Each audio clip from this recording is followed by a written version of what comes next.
Welcome to the video for Chapter 16 of the Cambridge Introduction to Sanskrit, which is going to tell you about vowel Sandhi and is going to compare internal and external Sandhi. The rules for external vowel Sandhi can be summed up as follows. A vowel at the end of a word interacts and often merges with the following vowel, but remains the same when a consonant follows. Let's look at this rule step by step.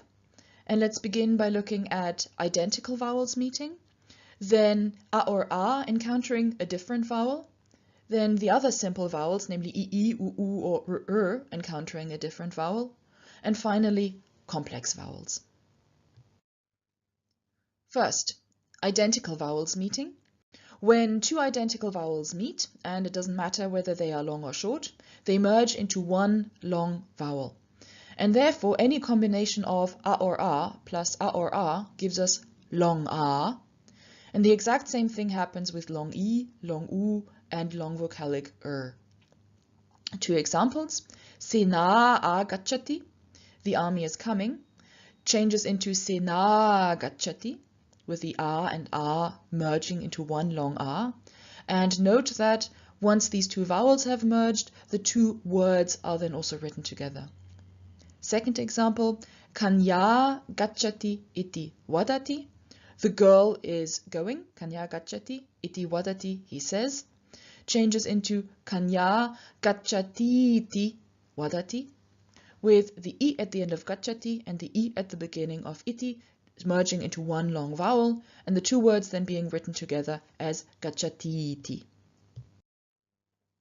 Second, a or a encountering a different vowel.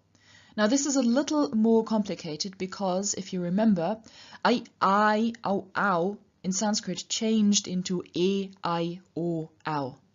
And so for example, a or a plus I or I, which would add up to I, appear as e. And so for example, we get Sena tatra iti vadati, which means he says, Sena tatra, there is the army. And we have tatra plus iti, the a plus the I, merging into an e, and then the two words as a result are written together. So from Sena tatra iti vadati, we get Sena tatreti vadati.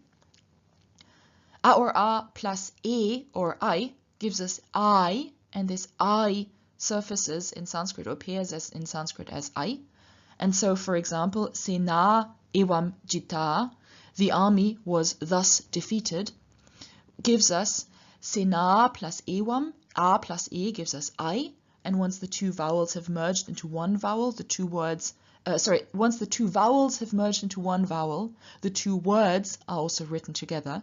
So we have Senaivan jita. Then a or a plus u or u gives us au, which appears as o.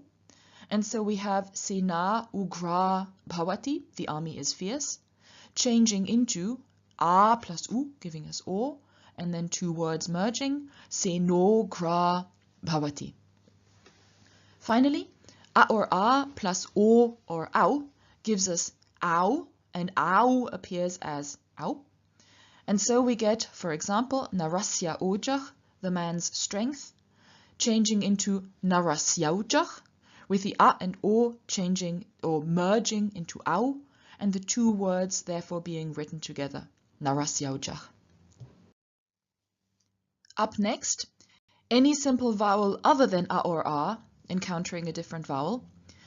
Now, when we have a word that ends in ii, uu, or and this encounters another word that begins with a different vowel, then these original final vowels will change into y, w, and r respectively.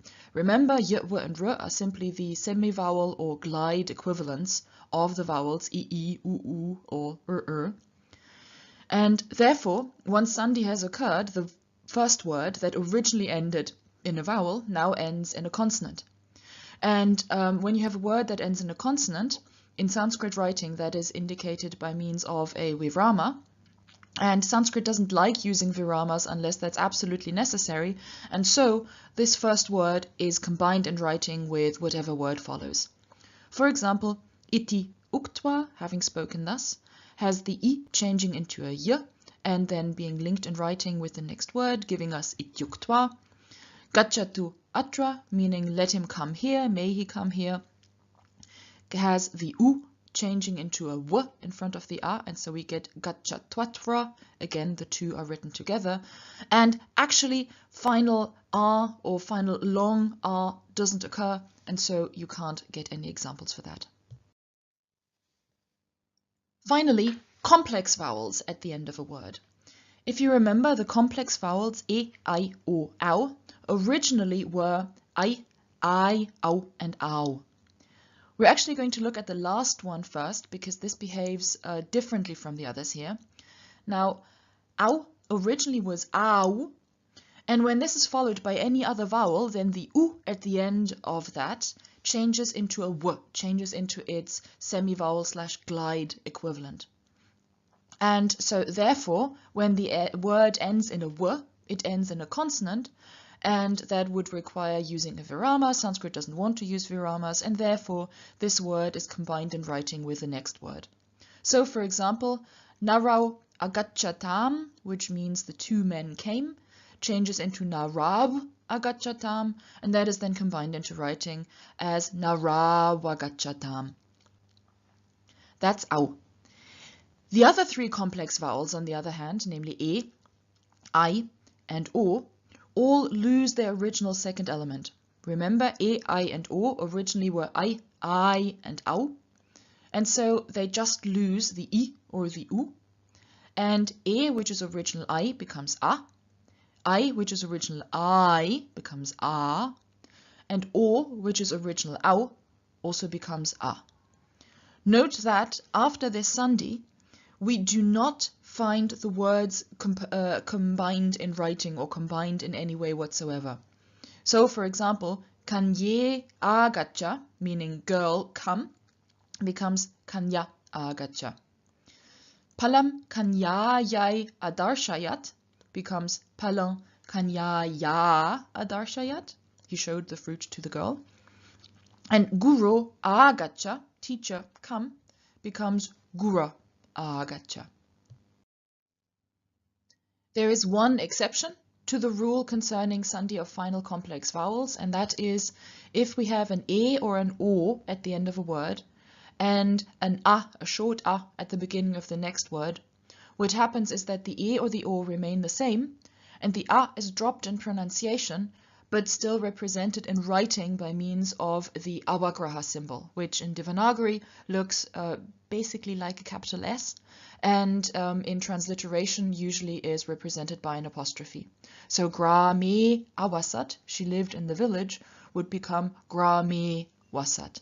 And you can here also see what that would look like in Devanagari. And finally, Sandhi of final vowel plus initial consonant.